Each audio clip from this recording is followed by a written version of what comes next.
Derbyshire, June 1817. The sun, in the mellow warmth of late afternoon, cast long shadows across the east gardens of Westfield Manor. A heavy, cloying scent of summer roses mingled with the sharper medicinal tang of lavender beneath the great walls of the estate.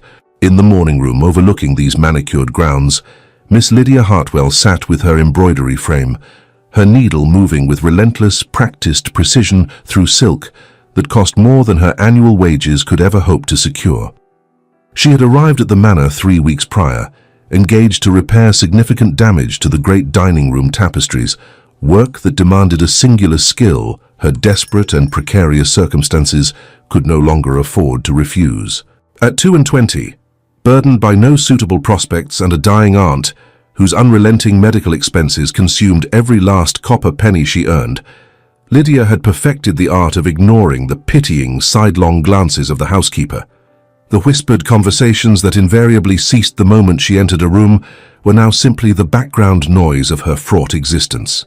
What she found impossible to ignore, however, was the master of the house himself, the solitary Earl, Richard Merrick, who stood a silent sentinel at the tall window of the library, positioned directly across the corridor. He was watching her.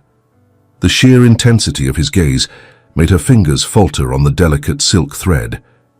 He had been observing her for days now, a fact both unsettling and inescapable, and she was entirely incapable of discerning the true motive behind his scrutiny.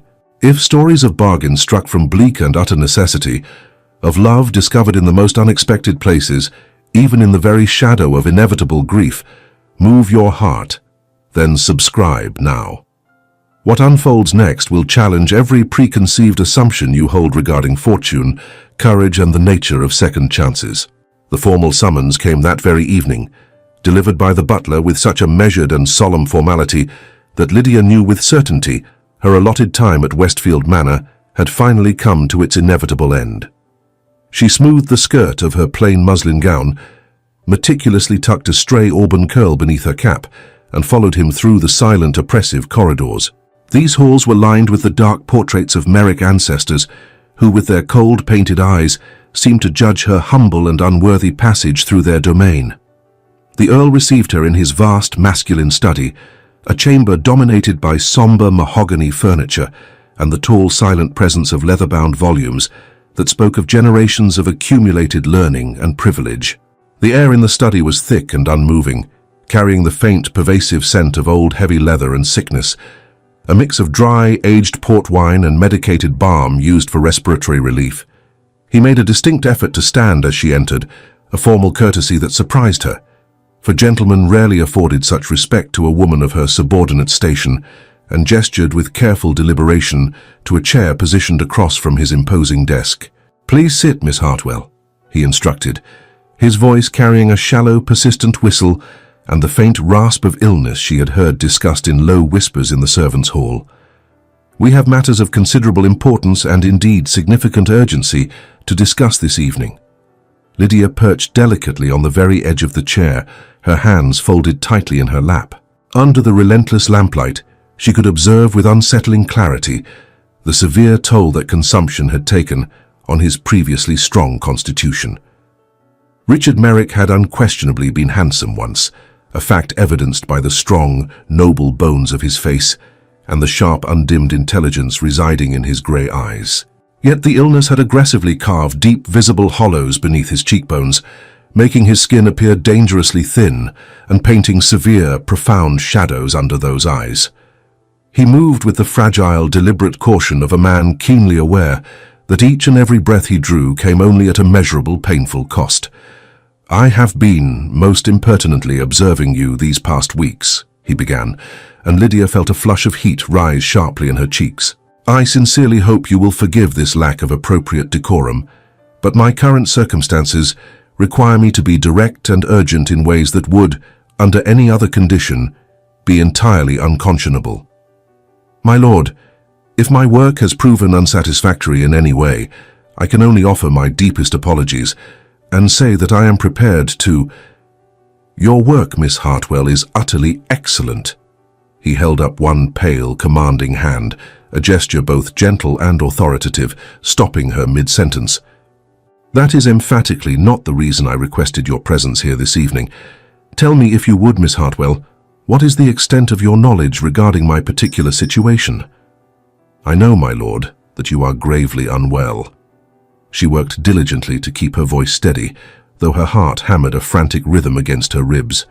Beyond that simple and visible fact, it would be acutely impertinent for a person of my standing to venture any speculation whatsoever. The most recent prognosis from my physicians gives me perhaps 8 months of continued life. Perhaps with extraordinary luck, a year if fortune proves unusually and unexpectedly kind.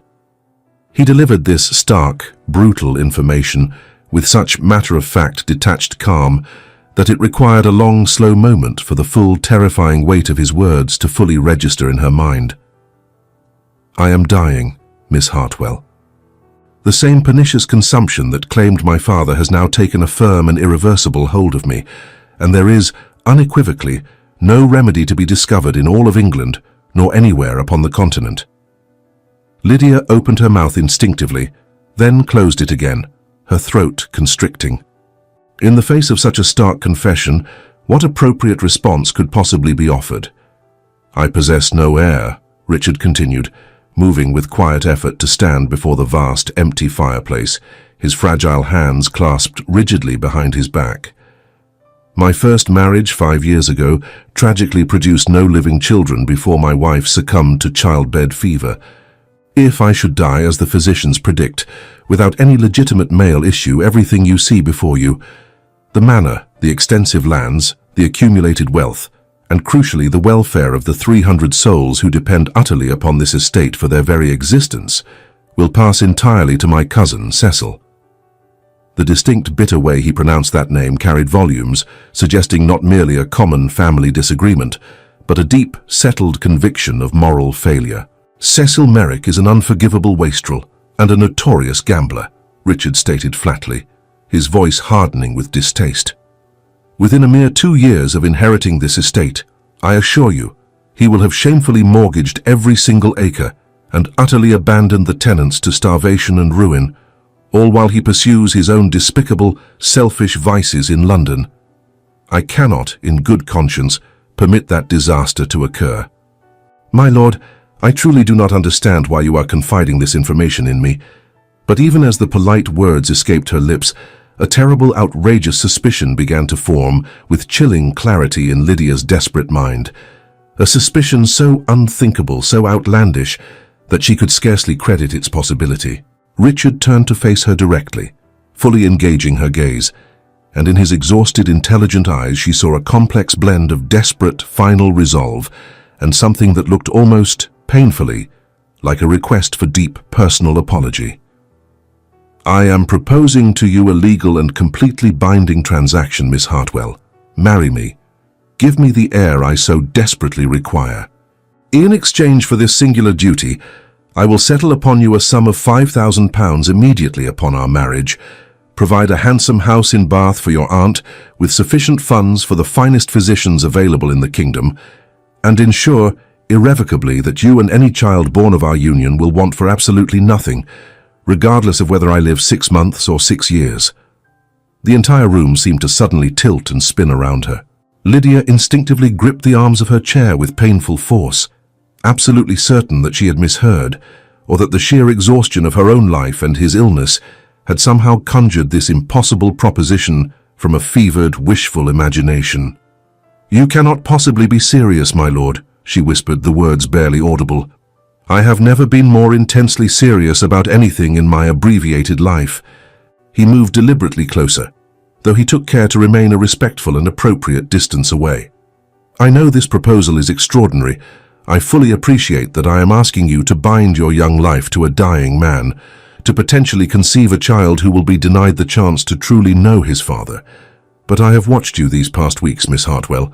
I observed, for example, the unwavering patience with which you managed the scullery maid's tears yesterday, and I noted the complex mathematics text you were reading during your dinner hour. I choose you because you possess the necessary fortitude, intelligence, and a practical compassion that my son and this estate will require for their survival." You know absolutely nothing of my circumstances, my lord, Lydia quietly countered, though her voice shook visibly with emotion. I know that your dear aunt lies in a cottage 3 miles from here, dying of the same disease that claims me. I know you walk there each solitary Sunday, your only day of rest, and return each subsequent Monday with deep shadows under your eyes because you have spent the entire night tending to her needs rather than sleeping yourself. I know the apothecary in the village extends you a credit you have no earthly means to repay, and that you must take in mending work by candlelight each evening to earn an extra few bar pence. Lydia felt the sharp prick of tears behind her eyes, but she firmly refused to allow them to fall. Pride, her aunt had always instructed her, was, tragically, sometimes all a poor woman had left in the world to truly call her own. I could quite easily offer this crucial transaction to any number of women, Richard continued, his voice softening only slightly. The daughters of impoverished gentry, for instance, who would eagerly leap at the chance to be a countess, however brief the tenure. But I do not require a woman who sees only a title and a massive fortune. I require someone who deeply understands what it genuinely means to fight for survival, to be forced to make truly impossible, soul-searching choices. Someone, Miss Hartwell, who will protect my son when I am gone, and who will critically teach him compassion alongside his inherited duty.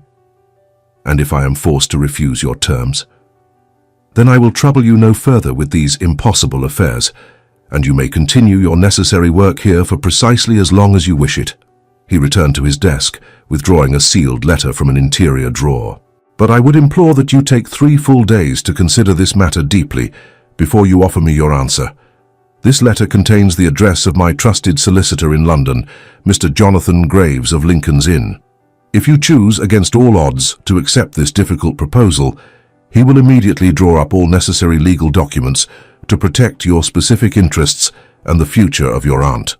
I give you my solemn word as a gentleman that every single provision I have mentioned will be rendered legally binding, regardless of what final outcome destiny decrees.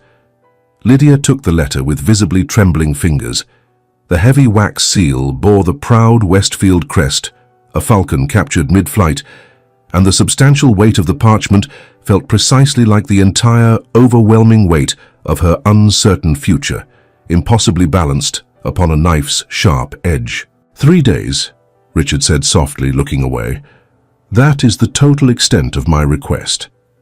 She fled the study, the letter clutched desperately to her chest, and did not stop her frantic pace until she reached the relative obscurity of the servants' staircase, where no one would witness her gasping violently for breath, for composure, for any semblance of the vital, necessary control Richard's impossible words had just so completely and aggressively stripped away. She pressed herself against the cold stone, attempting to reclaim her shattered equilibrium.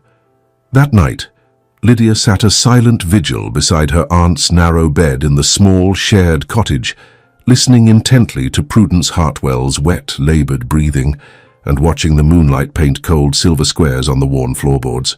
Her aunt, a woman of deep and silent strength, had raised her after Lydia's mother tragically died birthing a stillborn son, had tirelessly taught her to read and cipher, and had given her every fleeting advantage a woman in domestic service could possibly provide to a child not her own. Now Prudence was undeniably dying, drowning slowly as fluid relentlessly filled her damaged lungs, and the only village physician who would still condescend to attend her did so strictly out of charity rather than any remaining hope of payment or recompense. The exhaustion of the situation was a physical weight upon Lydia's shoulders. What troubles you so profoundly, child? The unexpected question came on a thin, dry whisper, and Lydia started violently. She had been absolutely certain her aunt was asleep. Nothing of consequence, aunt. Please rest yourself now. I am dying, Lydia. There will be rest enough soon. Prudence's thin, frail hand found Lydia's in the suffocating darkness. I have, regretfully, been a substantial burden to you long enough, and I know the cost. You are not a burden. You have never, ever been a burden. Then why do you weep, child? Do not let your noble pride bankrupt you. Lydia had not fully realized tears were falling until her aunt spoke. She wiped them away roughly, angrily, furious at her own profound weakness, but sitting there in the absolute dark, with the heavy letter from the Earl burning like a brand in her pocket, and a lifetime of impossible, terrifying choices weighing upon her slender shoulders, the whole strange, outrageous story came pouring out of her in a rush of desperate words. When she finished her confession, a long, thick silence stretched uncomfortably between them, broken only by the harrowing sound of Prudence's difficult, ragged breathing. "What do you genuinely wish to do, my dearest child?" her aunt asked finally, her voice surprisingly steady. "I honestly do not know. It is utter madness. He is a total stranger, an earl, and he is dying of consumption. To willingly marry him, to agree to bear his child knowing with absolute certainty he will not live long enough to raise it, But he offers you certain security, undeniable safety, a definite future for the child, and a measure of dignity for me. I cannot make such an immense, life-altering decision based solely upon the immediate need for money. Then make it based upon this stark reality." Prudence squeezed her hand with surprising, desperate strength. "I am dying, Lydia. We have both known this tragic truth for many months, though you have refused to speak of it aloud. When I am irrevocably gone, you will be left utterly alone in this cold world, with no family, no protection, and absolutely no prospects whatsoever. At least, this desperate, honorable man offers you honesty, immediate funds, and ironclad legal protection. At least he asks for your hand, rather than simply taking what so many lesser men of his high station would consider their fundamental right." The words hung in the oppressive air, brutal in their painful, absolute truth. 3 days later, Lydia returned to the Earl's study, determined and fearful.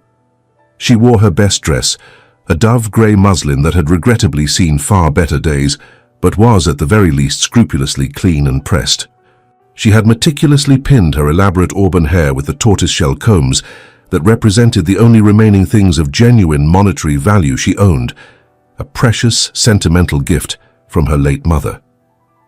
Richard Merrick stood as she entered, and in his exhausted, anxious eyes, she saw a profound mixture of fragile hope and deeply set resignation, as if he knew precisely what her answer would be and had already prepared himself entirely for the bitter, inevitable disappointment.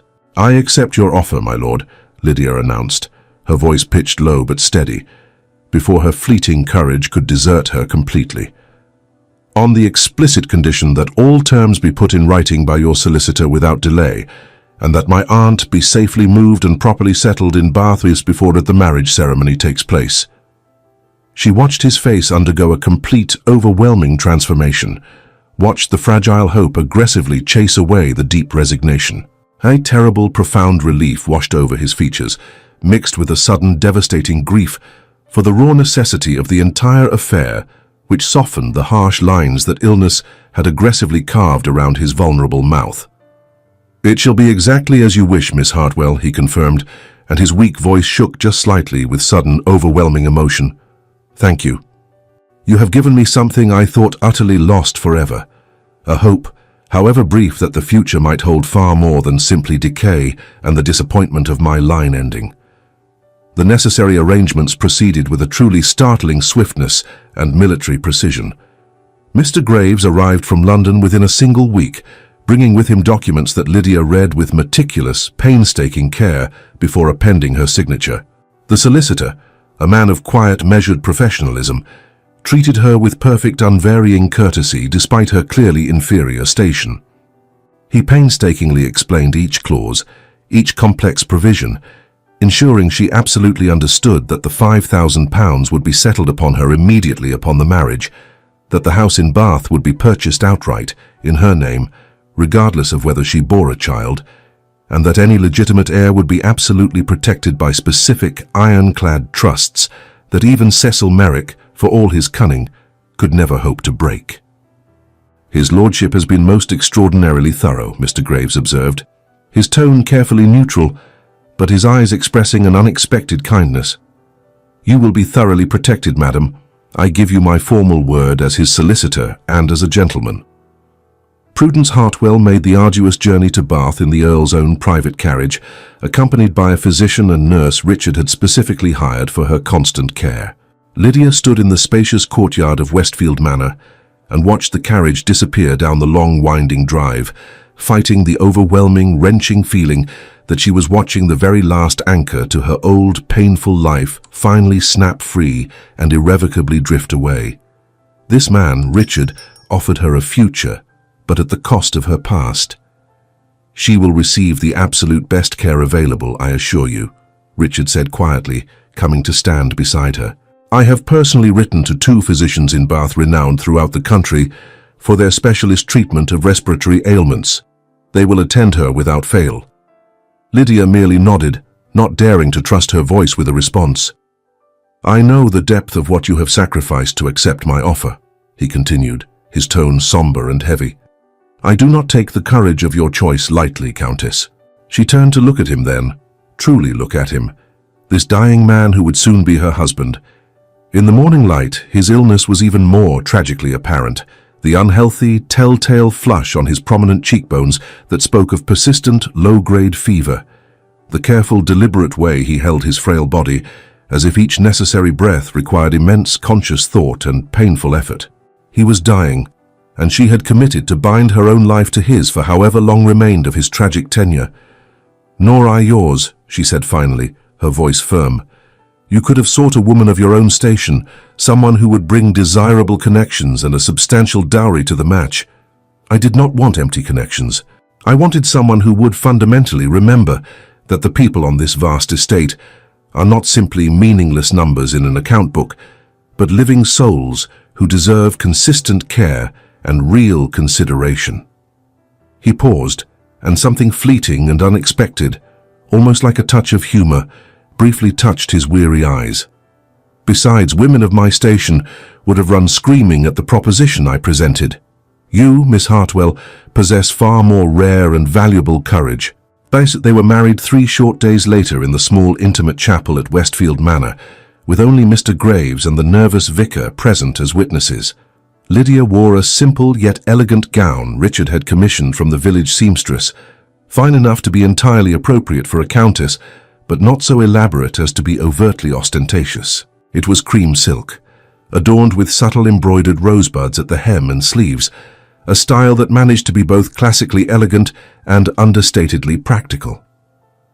As the vicar solemnly spoke the ancient words of the ceremony, Lydia felt an unsettling sensation, as if she were watching the entire scene unfold from a great, impersonal distance. This could not possibly be real. She could not truly be standing there before God and witnesses, promising to honor and obey a man she barely knew, accepting a heavy gold band that slipped onto her finger with a shocking, tangible finality. "You may now kiss the bride," the vicar announced, concluding the rites. Lydia looked up into Richard's exhausted face, seeing her own profound uncertainty and fear starkly reflected in his tired eyes. The kiss that followed was brief, entirely chaste, a mere formal brush of his cool lips against hers. But it irrevocably sealed the difficult bargain they had made, transformed her without ceremony from Miss Hartwell into the Countess of Westfield, and gave her a title that should have legitimately taken a lifetime of maneuvering to achieve, but had instead been purchased with the terrible, frightening promise to bear a dying man's final heir. The wedding breakfast was a profoundly subdued affair, taken in the smaller dining room, with Mr. Graves offering pleasant formal conversation about the latest occurrences in London and the forthcoming season, topics that seemed to belong to an entirely different, distant world from the fragile reality Lydia now inhabited.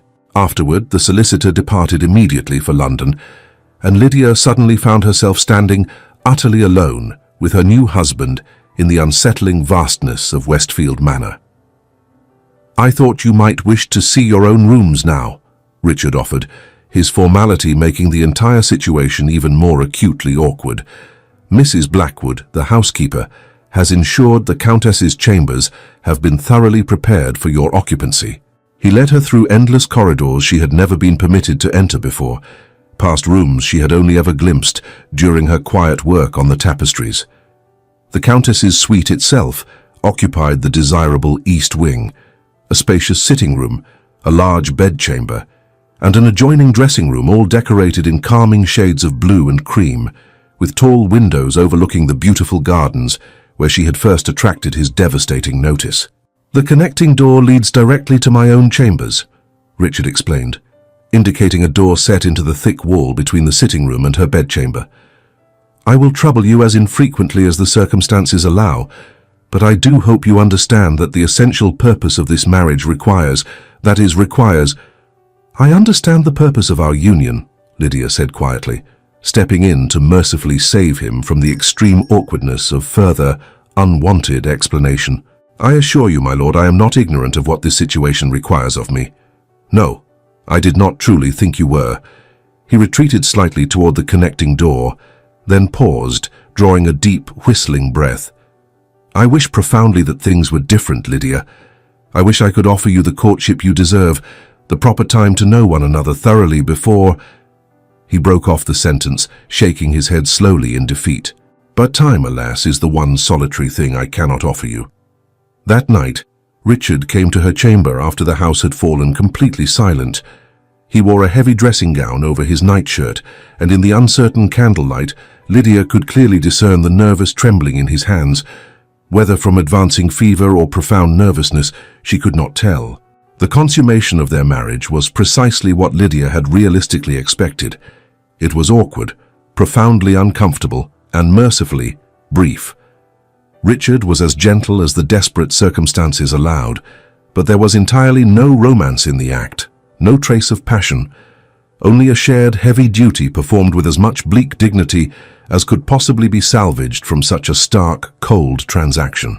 Afterward, he took care to adjust the heavy velvet blanket over her shoulder, a small, quiet act of service, and then returned immediately to his own chamber without uttering another word. Lydia lay utterly alone in the darkness, staring up blankly at the canopy above her bed, methodically turning the heavy gold band on her finger with her thumb, wondering what terrifying choice she had truly made. The pattern established itself with dull routine over the following weeks.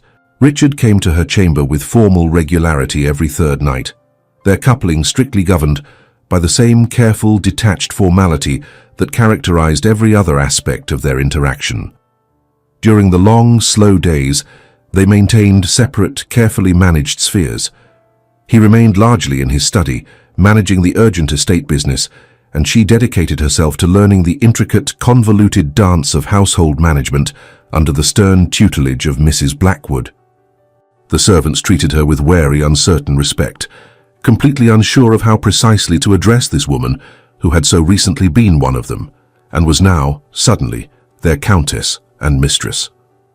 Lydia felt the heavy weight of their constant observation, the endless whispers that seemed to follow her passage through the corridors, and the constant, silent speculation about how much longer the ailing Earl would survive, and what precisely would become of his strange, unexpected bride afterward. But gradually, slowly, something entirely unexpected began to shift and change between them. Richard started requesting her presence in the library after dinner, ostensibly only to discuss minor household matters, but increasingly, she noticed, it was simply to talk. He began asking for her honest opinions on necessary estate improvements, listened intently when she suggested practical ways to improve living conditions for the struggling tenant farmers, and treated her practical observations with precisely the same gravity and seriousness he afforded to the formal reports from his steward. "You strongly believe the new cottages should be constructed with proper foundations and enduring slate roofs rather than traditional thatch," he stated one evening, reviewing the rough sketches the estate carpenter had prepared. "Explain to me the reasoning behind that costly choice, Countess." "Because the higher capital expense now will save the estate considerably more money in the long run," Lydia replied, tracing the drawing with one focused finger. "Thatch requires replacement every dozen years or so. Slate conversely lasts a lifetime, and proper dry foundations actively prevent the persistent damp that tragically leads to the very lung ailments we are all so familiar with." She had not intended to reference his illness, but the painful truth of her words hung heavily in the air between them anyway. "Your aunt, perhaps?" Richard asked quietly, his eyes fixed on hers. She resided in a cottage with a damp dirt floor and a thatch roof that leaked relentlessly. Every single winter brought chest fevers that tragically weakened her further. Lydia met his gaze steadily, refusing to look away. I will not willingly see others suffer what she was forced to suffer, my lord. Not when better. Lasting structures can be easily built. Then slate roofs it shall be, Countess. He immediately made a firm notation on the sketch. I find, Lydia, that I am quickly beginning to depend quite heavily upon your judicious judgment. The formal use of her title still startled her, but something in the sincere, respectful way he spoke it, entirely devoid of any trace of mockery, caused Lydia's chest to tighten unexpectedly, with an emotion she could not quite yet bring herself to name. On another evening, she found him bent over the intimidating ledgers in the library, a look of distinct worry creasing his brow. Without a second thought, she moved to stand quietly behind his high-backed chair, looking over his slender shoulder at the relentless columns of figures that marched across the pages. "The latest harvest projections clearly worry you, my lord," she observed with quiet certainty. "The recent weather has been desperately poor. If this unrelenting rain continues, we stand to lose a full quarter of the wheat crop," he admitted, rubbing his temples with two tired fingers. Lydia heard the bone-deep exhaustion clearly etched in the shallow sound of his voice. "I am attempting to determine if we can possibly afford to reduce the necessary rents for the tenant farmers while simultaneously maintaining the estate's critical financial stability. May I review them, my lord?" She gently held out her hand for the heavy ledger, and after a visible moment's hesitation, he passed the leather-bound book to her. Lydia had always possessed a strange, innate facility with numbers, a skill her aunt had wisely seen to, and as she intently studied the accounts, a sudden, clear pattern began to emerge. "You currently have a large sum of funds allocated here for necessary improvements to the south pasture. What if, instead, you were to delay that pasture work for one single year? The pasture is entirely serviceable as it stands now. The cottages, however, are absolutely not." Richard looked up at her with an expression bordering on wonder and disbelief. "You can genuinely read and interpret complex accounting ledgers, Countess? My aunt was governess to a gentleman's family before she reluctantly retired. She taught me everything she could, hoping that such specific utility would make me more valuable when seeking service." Lydia carefully set the ledger back onto the desk, suddenly acutely self-conscious of her knowledge. "I humbly apologize if I have dangerously overstepped my bounds." "You have not overstepped, Countess. Far from it." He stood, the movement slow and deliberate, and they were now very close together in the warm, lamp-lit room, close enough that she could clearly see the tiny, unexpected gold flecks within his intelligent grey eyes. "You have simply reminded me that there are indeed solutions I was too weary and too unwell to perceive for myself. I am profoundly indebted to your clarity." "Thank you." The following weeks brought a subtle yet profound shift in their unusual dynamic. Richard began actively requesting Lydia's presence when holding meetings with the estate steward, Mr. Harrison, introducing her not merely as his countess, but formally as someone whose practical judgment he valued and implicitly trusted. Mr. Harrison, the steward, a gruff and seasoned man who had loyally served the Merrick family for several decades, was initially profoundly skeptical, but he soon came to respect and entirely rely upon her sharp, practical intelligence.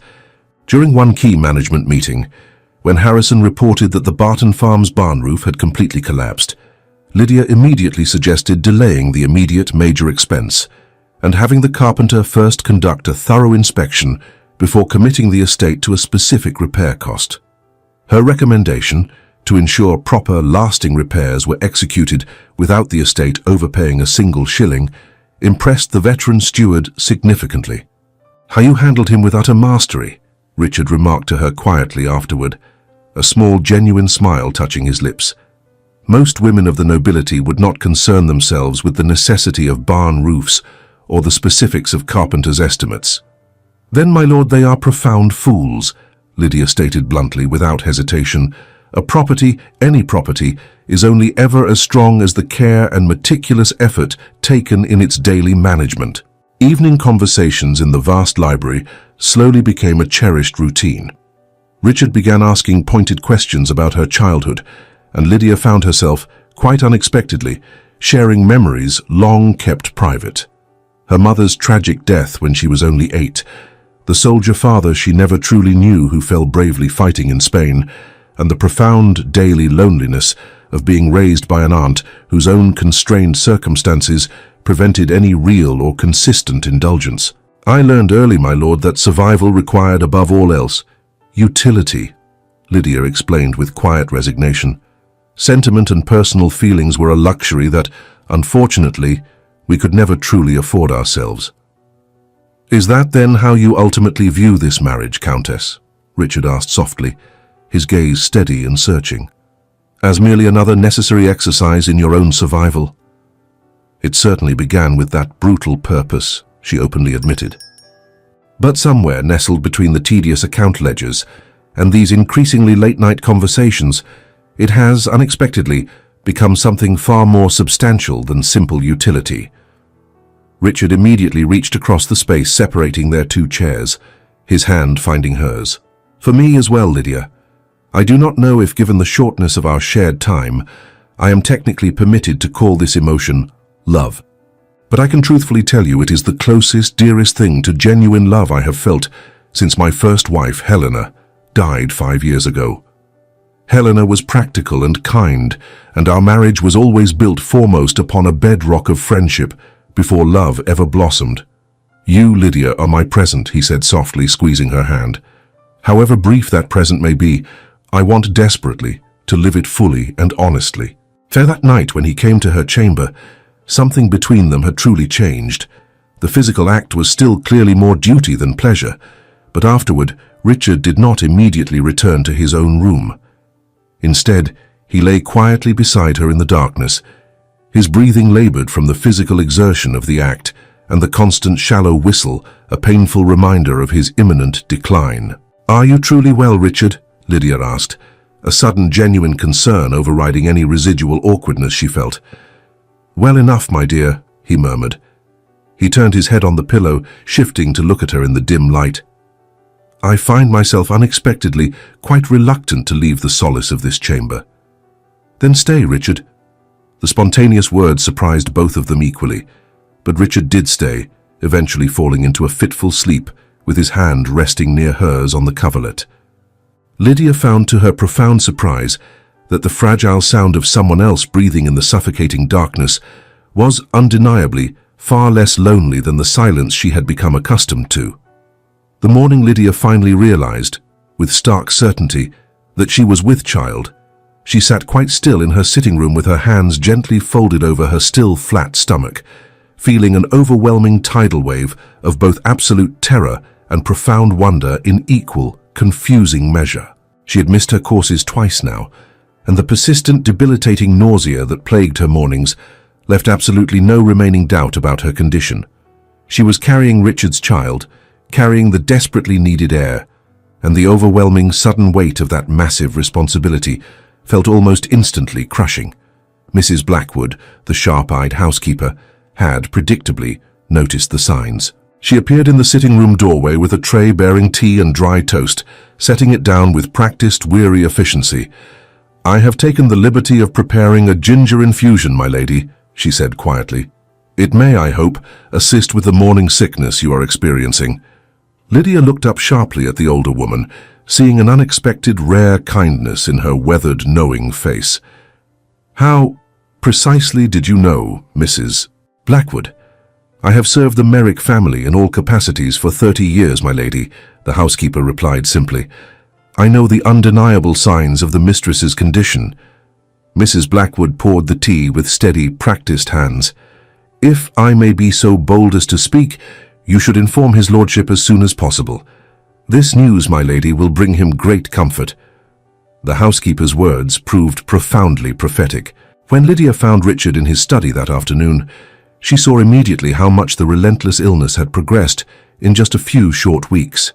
His face was paler and more drawn than usual, in a way that made her chest tighten with fresh, acute worry. "Richard," she began, moving closer to where he sat hunched over correspondence he clearly lacked the necessary strength to properly address. "I have news that I fervently hope will bring you profound joy, despite our difficult and constrained circumstances." He looked up sharply, and something in her expectant, hopeful expression must have alerted him instantly. "What, pray tell, is it, Lydia?" I am with child."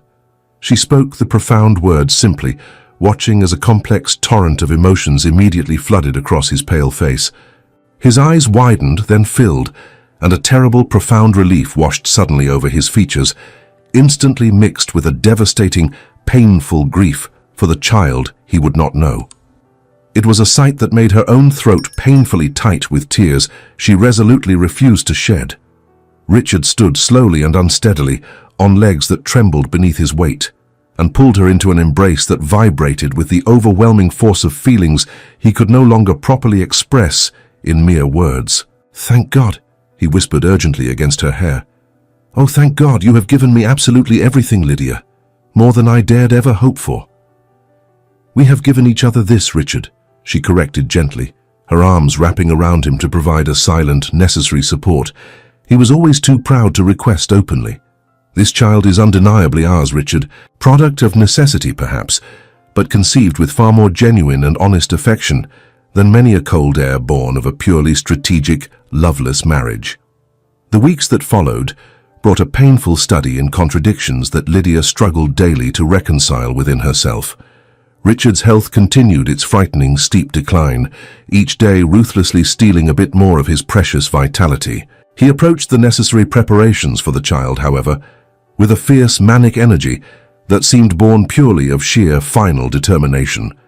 He commissioned a sturdy cradle from the estate carpenter, meticulously specifying every detail from the exact type of wood to the decorative carvings that would grace its sides. "English oak," he instructed the gruff carpenter Dawson, his voice weak, but his resolve clearly made of iron. "It must be English oak, the same strong wood used for my cradle and my father's before that.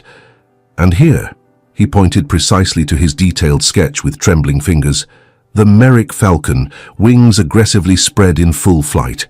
Our son must know from his very first days that he comes from a long, proud line of men who valued profound freedom alongside inherited duty." The carpenter, Dawson, who had served the estate for decades, handled the sensitive commission with an unexpected, touching gentleness.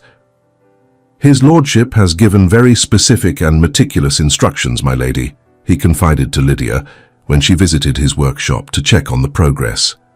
"Every measurement, every smooth curve, every small detail matters profoundly to him. I have constructed many cradles in my long years, but none with such careful, desperate attention to meaning." Richard also began the immense difficult task of writing a collection of letters, each to be opened on the child's future birthdays, relentlessly pouring his hopes, wisdom, and last fragments of fatherly counsel onto expensive vellum with handwriting that grew visibly shakier with each passing day. Sometimes Lydia would find him in the library late at night, hunched painfully over his desk, writing by the dim candlelight because sleep utterly eluded him, and because he knew with chilling clarity his time was rapidly growing short. "I am writing to my son," he explained one such late evening, not looking up from the page, "assuming, of course, the child is male. If a daughter arrives instead, I shall immediately have to compose an entirely different, perhaps equally difficult set of letters, though I confess I find myself equally terrified and unexpectedly delighted by that joyous prospect." "What specific wisdom are you telling him, Richard?" Lydia asked, drawn to stand quietly behind his chair, one hand resting gently on his shoulder, a gesture that had slowly become familiar and comforting between them. Richard set down his fragile pen and leaned back slightly, accepting her silent touch with a profound gratitude he no longer bothered to hide. "I am telling him about honor and necessary duty, yes, but also crucially about compassion, about treating those in his care with deep, genuine dignity, regardless of their inferior station, about the vital importance of choosing his advisors wisely and listening intently to their counsel, even when it directly contradicts his own youthful desires."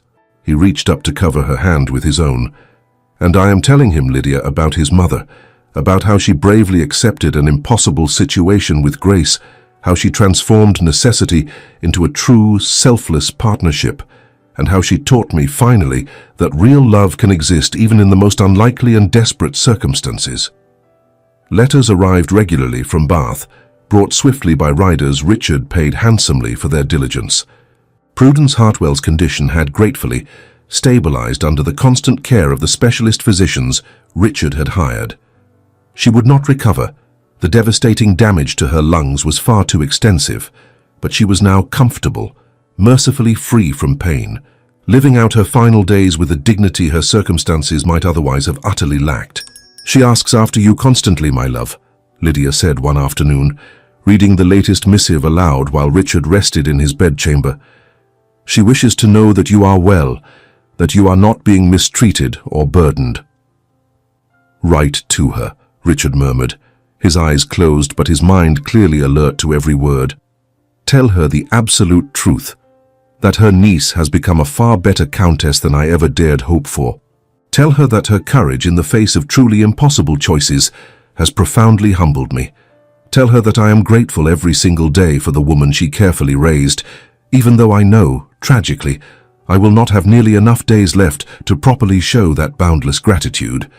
As autumn deepened its grip, spiraling inevitably toward winter, Richard's precarious condition deteriorated sharply and frighteningly. Dr. Wickham came daily now, administering what palliative comfort he could, but they all understood without the need for spoken words that the end drew relentlessly near. Richard could no longer walk without constant assistance, could barely sit upright for more than brief, agonizing periods, and spent most of his dwindling time sleeping or lost in fevered, half-waking states where past and present blurred tragically together in a confused jumble. Furthermore, Dr. Wickham had ceased giving false assurances and spoke now only of comfort and God's will, a sign of the dire urgency.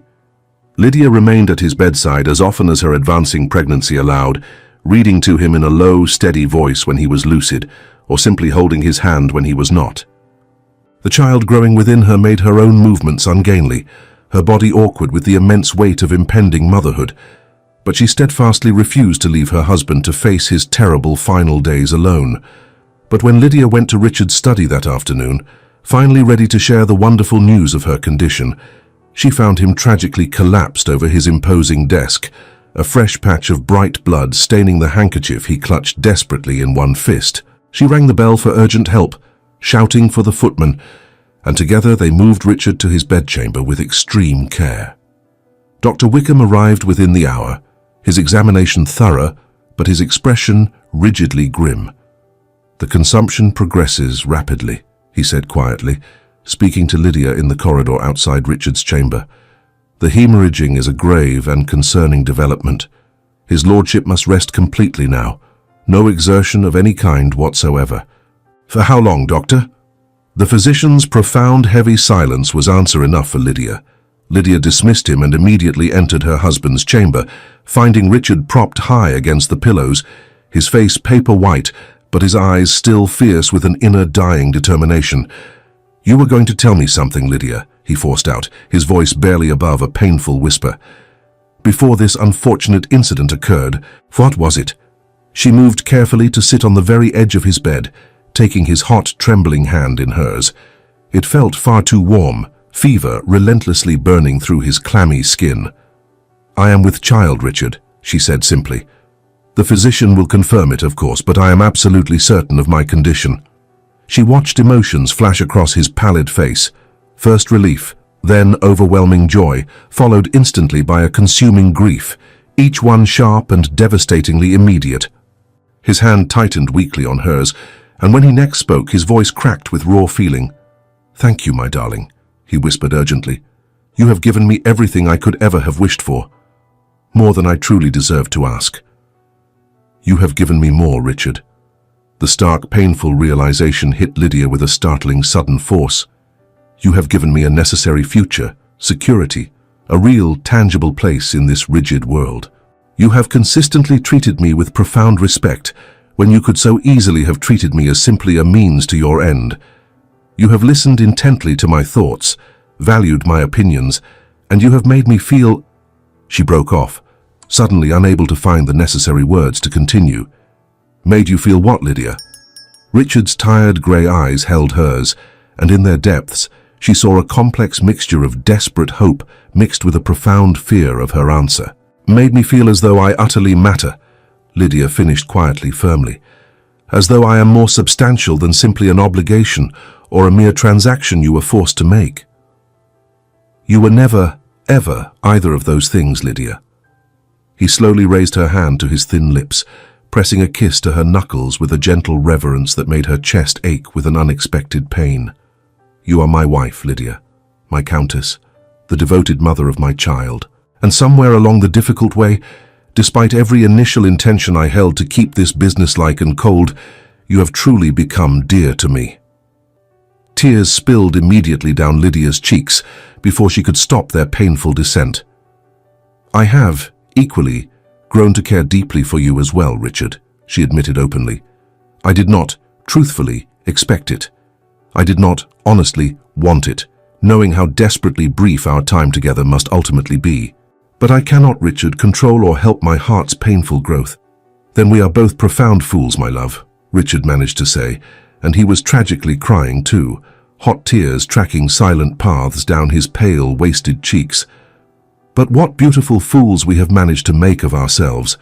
He slowly pulled her down beside him, and they lay together quietly as the afternoon faded tragically into evening, his hand resting gently on her stomach, where their child silently grew, speaking softly of shared hopes and distant dreams, and of the future he would tragically not live long enough to witness.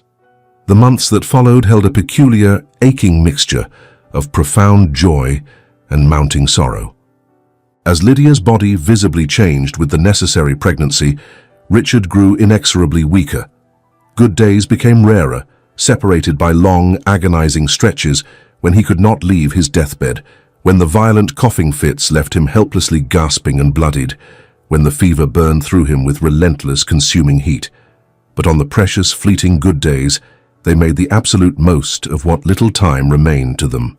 Richard taught her everything he knew about competently managing the complex estate, walking her patiently through the ledgers and account books, formally introducing her to the steward and the most important tenant farmers, ensuring she entirely understood how every single aspect of Westfield Manor properly functioned.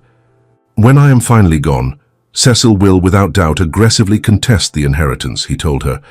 One crucial afternoon as they sat in the library, the weak autumn sunlight slanting dimly through the tall windows.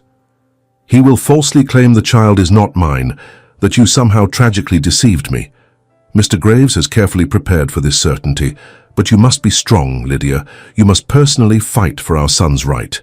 How can you be so certain it will be a son, Richard? Because that, my love, is precisely what this estate absolutely requires for its survival. He smiled, though the expression held far more deep sadness than humor.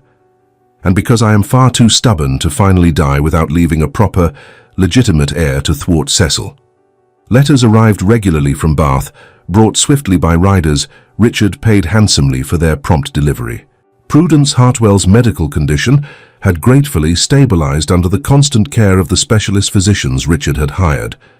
She would not recover. The devastating damage to her lungs was too extensive to heal, but she was entirely comfortable, mercifully free from pain, and the beautiful house Richard had purchased gave her a quiet dignity her final days might otherwise have tragically lacked. She asks after you constantly, Richard, Lydia said, reading the latest missive aloud. She wishes to know without fail that you are well, that you are not being mistreated or burdened by this marriage. Write to her, Lydia, Richard commanded, his eyes closed. Tell her the absolute truth, that her niece is a far better countess than I ever dared hope for, and that her unique courage in the face of impossible choices has profoundly humbled me to my core. As deep winter inexorably approached, Richard's condition deteriorated with shocking speed. Dr. Wickham came daily now, administering what comfort and ease he could, but they all knew with chilling certainty that the end drew near. Richard could no longer walk without constant, difficult assistance, could barely sit upright for more than brief, agonizing periods, and spent most of his dwindling time sleeping or lost in fevered, half-waking states where past and present tragically blurred together. Lydia remained faithfully at his bedside, reading to him when he was briefly lucid, or simply holding his hot, dry hand when he was not. The advancing pregnancy made her own movements difficult, her body awkward and ungainly with the immense weight of the child she carried, but she resolutely refused to leave him. "You should rest, my lady," Mrs. Blackwood urged gently, appearing in the doorway. "The baby will surely come soon. You must preserve your failing strength for the birth." "I cannot leave him, Mrs. Blackwood," Lydia replied firmly, and the housekeeper nodded once in silent, weary understanding.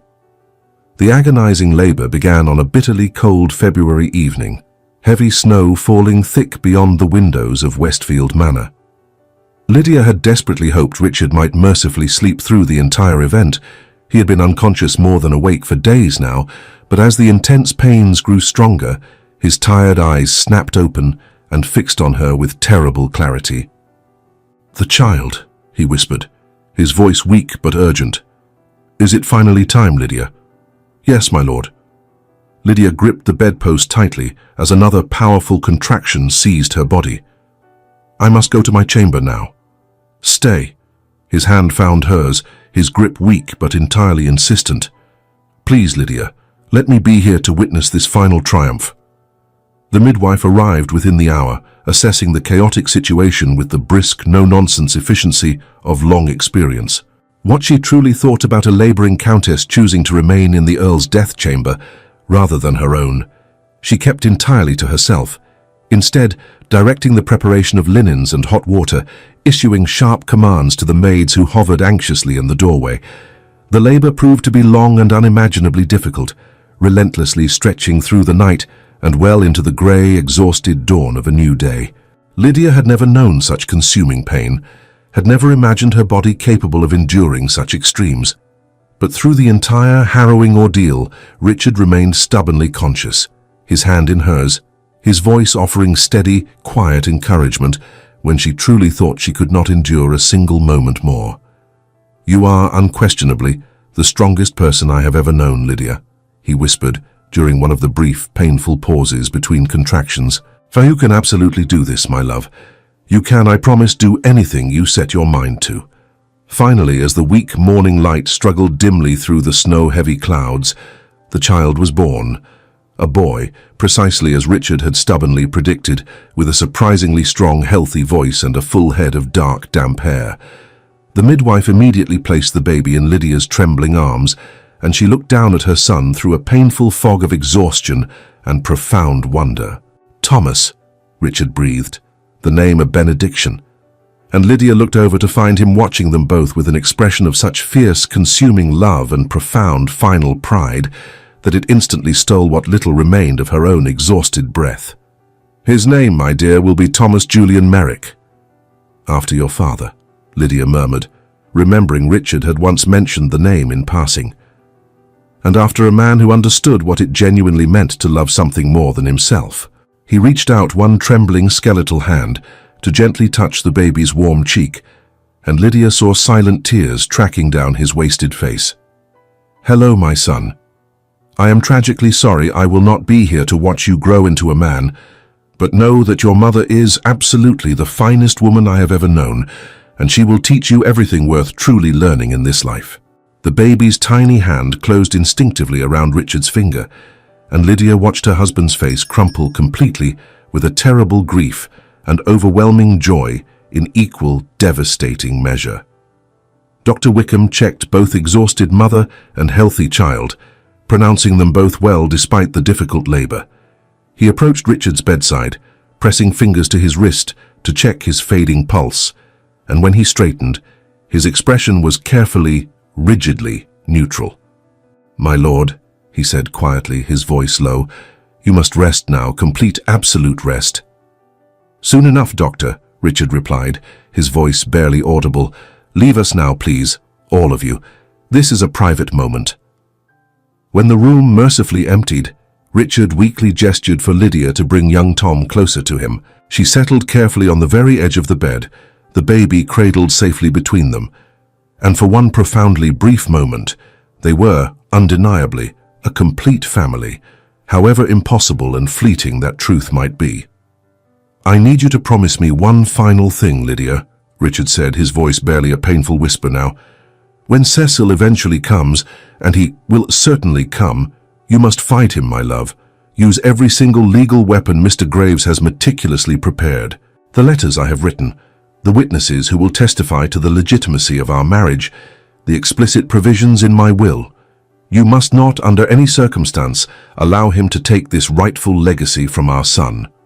"I promise, Richard," Lydia whispered fiercely, though the words felt profoundly inadequate to the immense weight he was placing upon them. "I wish so profoundly that I could have given you more time, Lydia," Richard continued, his tired eyes never once leaving Tom's innocent face. "A proper courtship, years together instead of mere months. The chance to grow old watching our son bravely become the man he is destined to be."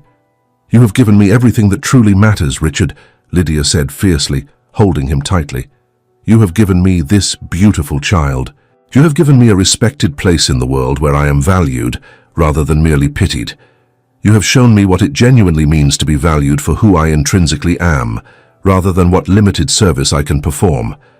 That, my dearest Richard, is worth far more than all the time in the world." Richard's hand weakly found hers again, squeezing with the last of his strength. "I love you, Lydia. I do not know precisely when it happened. Somewhere between the dry ledgers and the midnight conversations, and watching you bravely stand up to Mrs. Blackwood about the household accounts. But I love you, and I am profoundly grateful that my last days on this earth were spent knowing what it honestly meant to be truly loved in return." "I love you, Richard," Lydia replied, the words now coming easily, no longer frightening or impossible to utter. "I will tell young Tom about you every single day. He will know his father was a good man who made hard, selfless choices and fought fiercely to the very end to protect those he profoundly loved." They lay together as the morning brightened sadly beyond the windows, Richard's breathing growing increasingly shallow and labored, his grip on consciousness clearly weakening with every passing minute. But his tired eyes remained resolutely fixed upon his son, as if determined to memorize every single tiny detail of his face, to carry this final, precious image with him into whatever stillness awaited him next.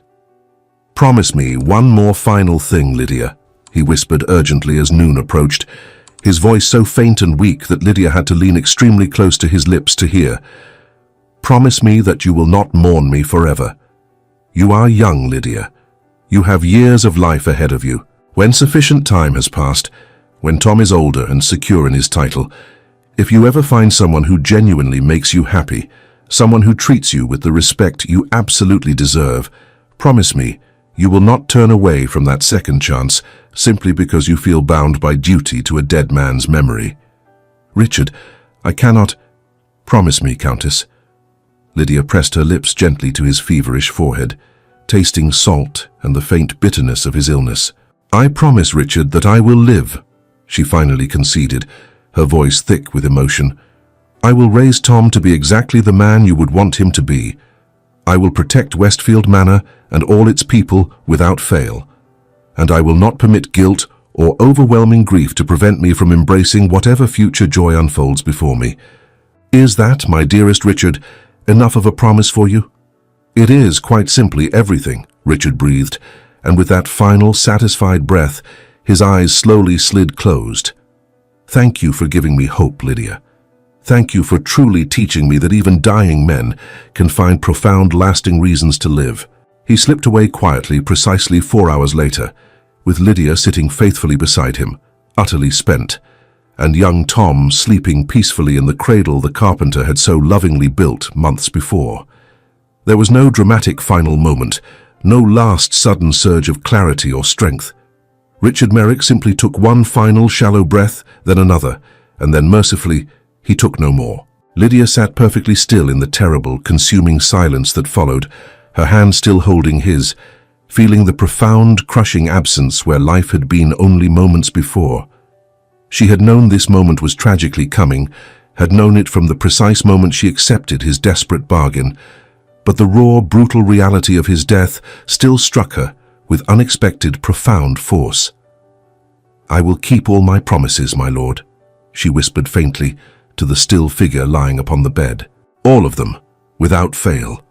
The private funeral was held 3 bleak days later, with Richard quietly buried in the family plot beside his parents and his first wife. Half the county gentry attended the somber event, driven by a morbid curiosity to to see the mysterious, unconventional countess who had so hastily married the dying Earl in his final months. Lydia stood resolutely at the graveside with Tom held securely in her arms, wrapped entirely in black crepe, and felt the immense weight of their intrusive, vulgar speculation like a heavy, physical presence pressing against her. Cecil Merrick attended the funeral as well, his small eyes calculating and cold as they rested first upon Lydia and then upon the baby. He approached her immediately after the service, offering a sickening facade of false sympathy and oily, insincere charm. "My dear cousin's unfortunate widow," he murmured, sketching an elaborate, insincere bow that reeked of London affectation. "Please accept my most profound and deepest condolences.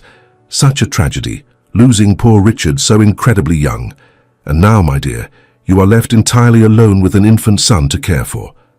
Most unfortunate, Countess."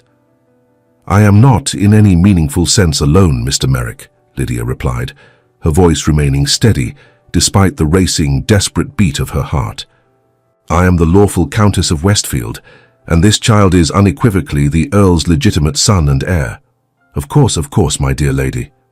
Cecil's smile did not in the slightest reach his cold eyes, "though I am utterly certain you understand that certain delicate questions must inevitably be raised among society. The marriage was so dreadfully sudden, so terribly unexpected, and the child born a mere 9 months later. Naturally, some of your critics might justifiably wonder, perhaps, about the swiftness of the sequence." "I wonder precisely nothing, Mr. Merrick," Mr. Graves said, suddenly appearing at Lydia's elbow with perfect surgical timing, cutting Cecil off mid-sentence.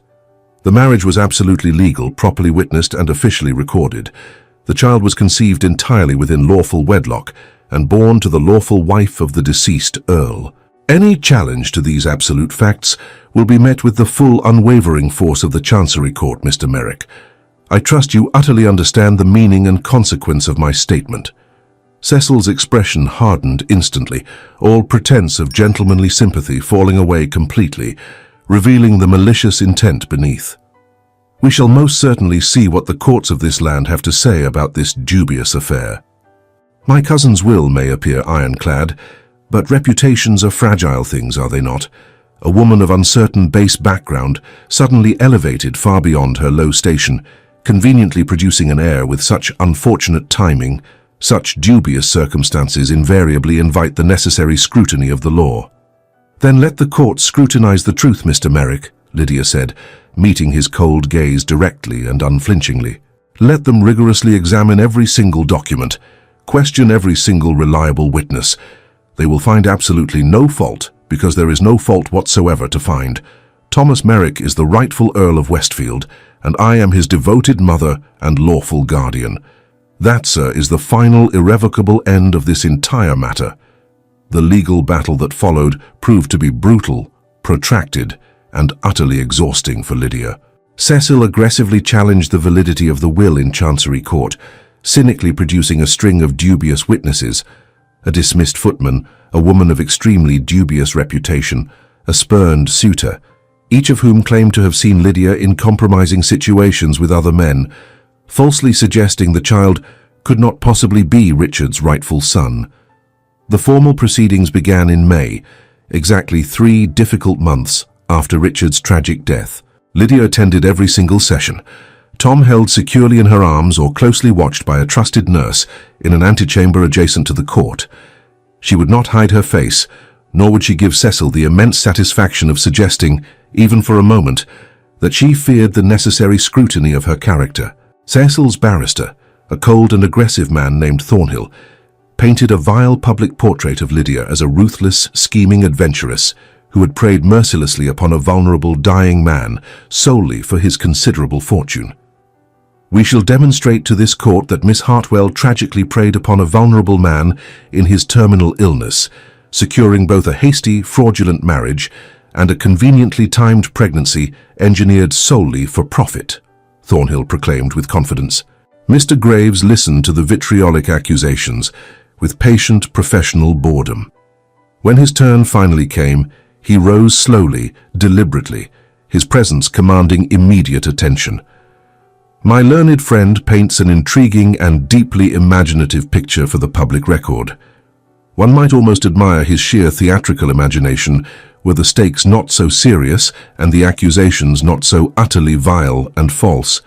But imagination, I must remind the court, is not evidence. And evidence, Your Honor, is precisely what we have in overwhelming abundance.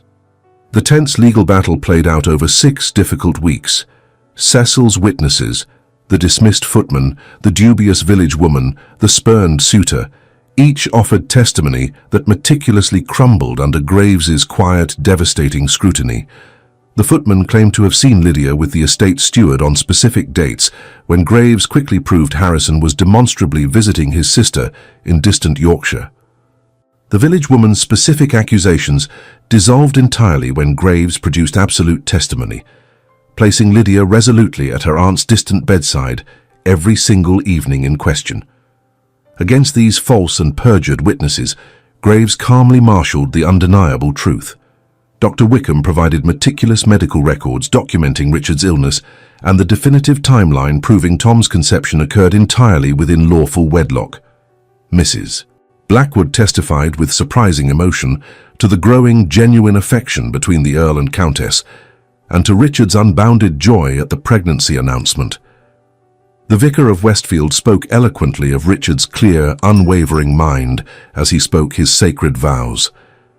But most damaging and devastating to Cecil's entire case were Richard's own collection of letters, each painstakingly dated and formally witnessed, explicitly explaining his profound reasons for the marriage and his ultimate complete satisfaction with his choice of Countess. One particular letter, written only weeks before Tom's birth, proved tragically devastating to the opposition. Should anyone at any time challenge the legitimacy of my marriage or the parentage of my beloved child, Richard had scrawled, his hand weak but his intent clear, know this for certain. Lydia Merrick is the truest, most honorable woman I have ever known. Any man who claims otherwise is either a proven liar or a contemptible fool, and you, Mr. Graves, have my full express authority to deploy every single legal weapon at your disposal to utterly protect my new family from such malicious calumny.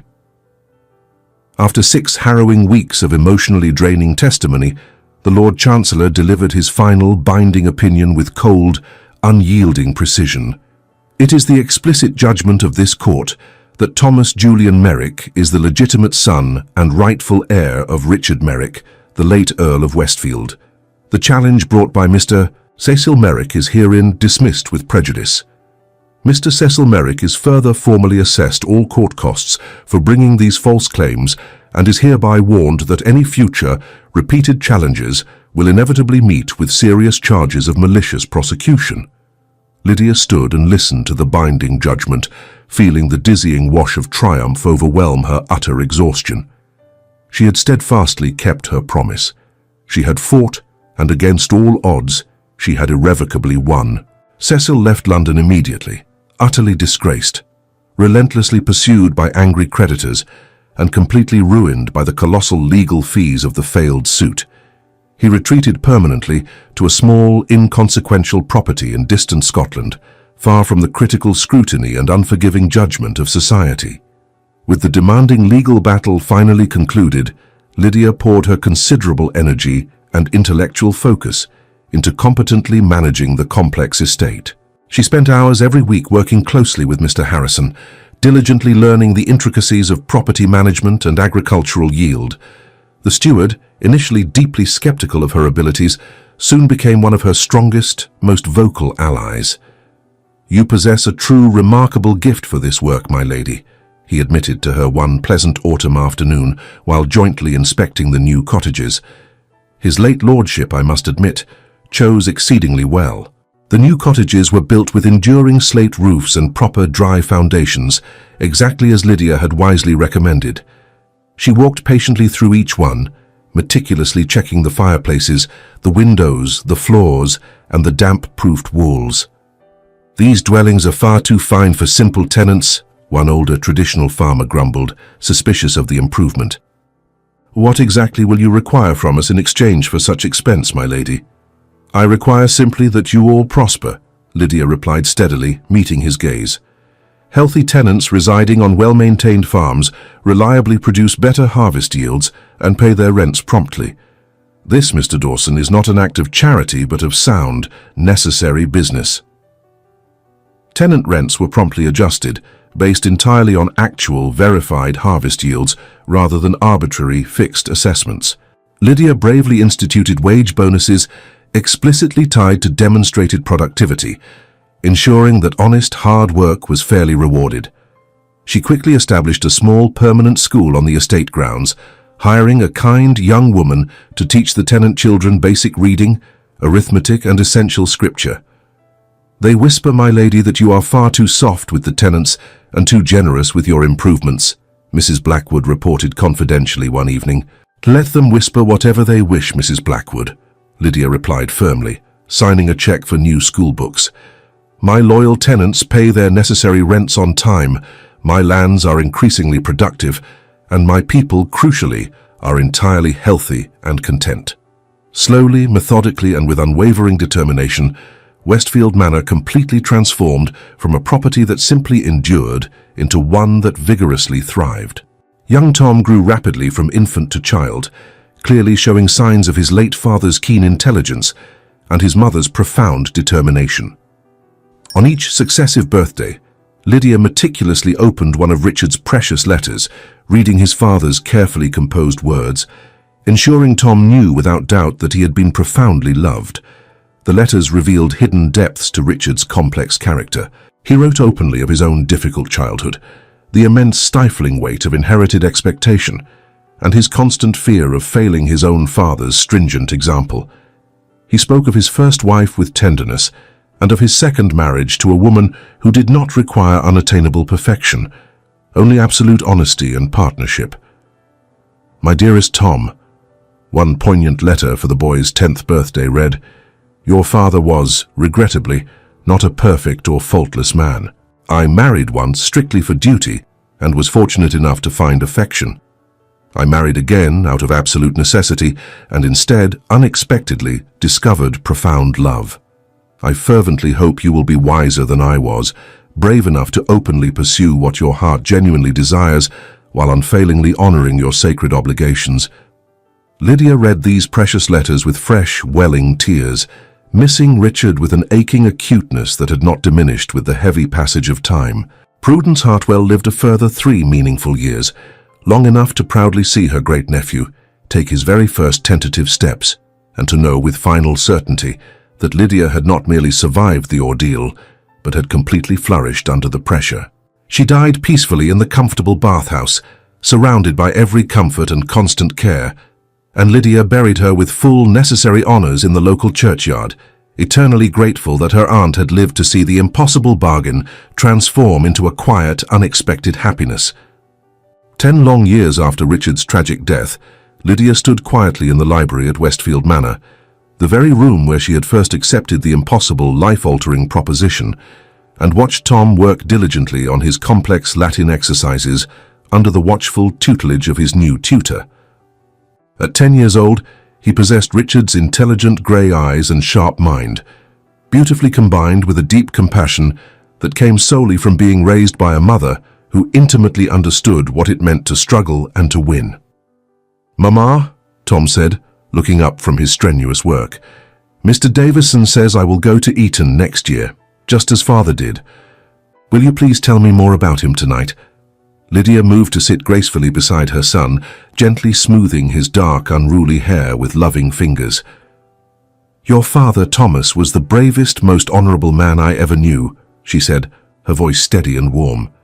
"He bravely faced death with immense dignity and used his final, precious months to ensure a better, more secure future for the hundreds of people he would tragically never live to meet.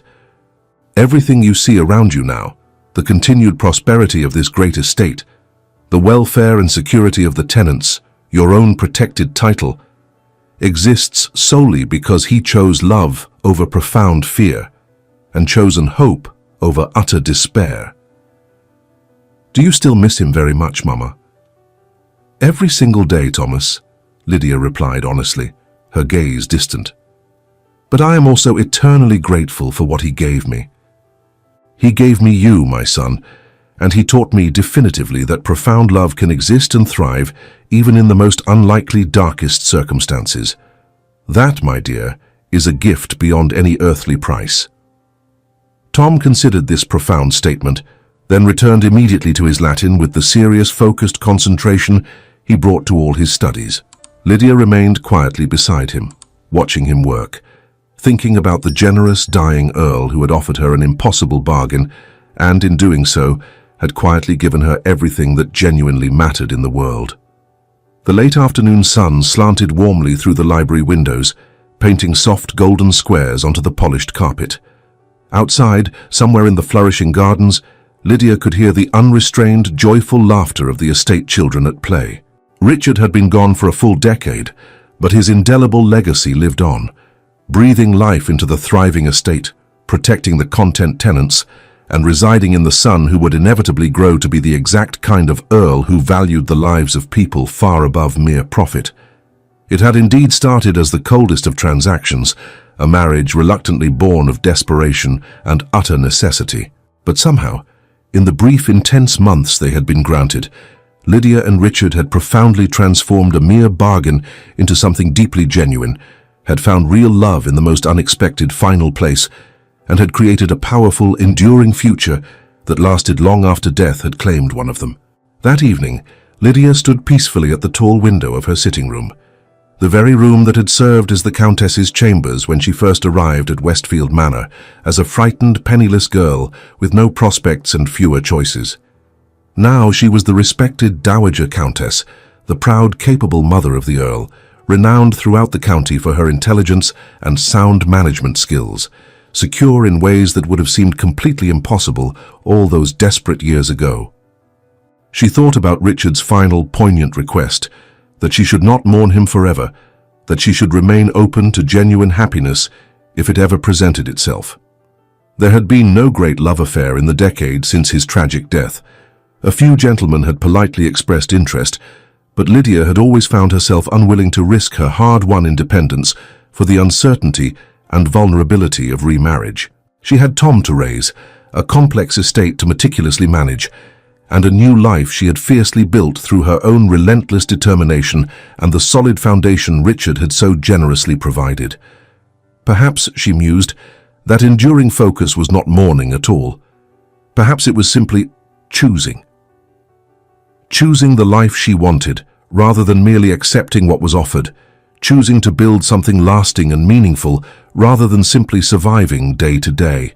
Richard had bestowed upon her that ultimate gift, among so many others, the freedom to choose, the quiet confidence to lead, and the absolute knowledge that she possessed inherent worth far beyond her simple ability to serve others' pressing needs. She touched the familiar gold band she still wore faithfully on her left hand, a symbol of a brief marriage that had lasted barely 9 intense months, but had completely changed the entire trajectory of her existence. Some, she knew, might cynically call it a bargain.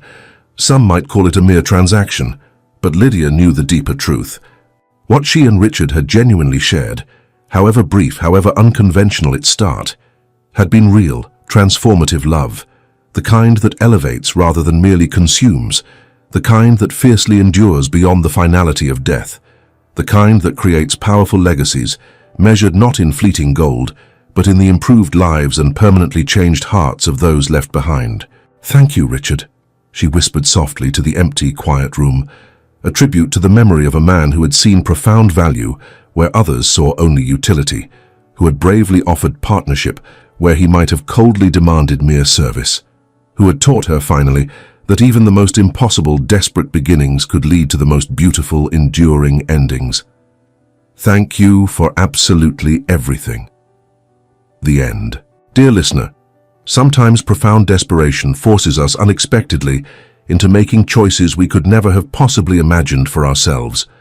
Like Lydia, you may find yourself unexpectedly standing at a difficult crossroads where every apparent path forward seems impossible, where personal pride fiercely wars with harsh necessity, where the future stretches ahead, dark and profoundly uncertain. But remember this enduring morale. The desperate bargains we are forced to strike from positions of crushing weakness can sometimes, against all odds, become the indispensable foundations of our greatest, most enduring strength. What begins as a cold transaction can transform into deep, unexpected meaning. What starts as absolute necessity can fiercely grow into a powerful, compelling purpose. Lydia reluctantly agreed to marry a dying man because, truthfully, she had no other viable options left.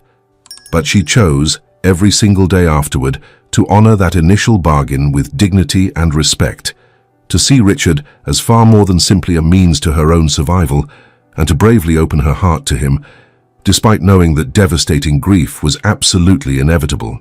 Those difficult choices, the small daily decisions to proactively engage with life rather than merely endure it, made all the profound, lasting difference.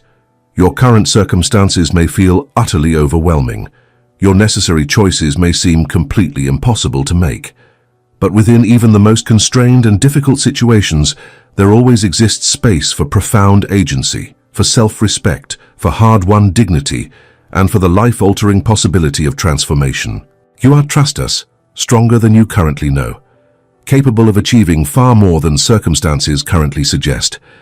Rest well tonight, knowing that tomorrow brings new, powerful opportunities to consciously choose courage over fear, hope over despair, and genuine love over mere survival. Thank you deeply for journeying with us through this beautiful tale of unexpected love and hard-won hope. If Lydia's compelling story moved you, please take a moment to subscribe, like, and share this story with someone who desperately needs to hear that even impossible bargains can blossom into beautiful, enduring legacies. Your continued support faithfully helps us continue telling powerful stories that truly matter.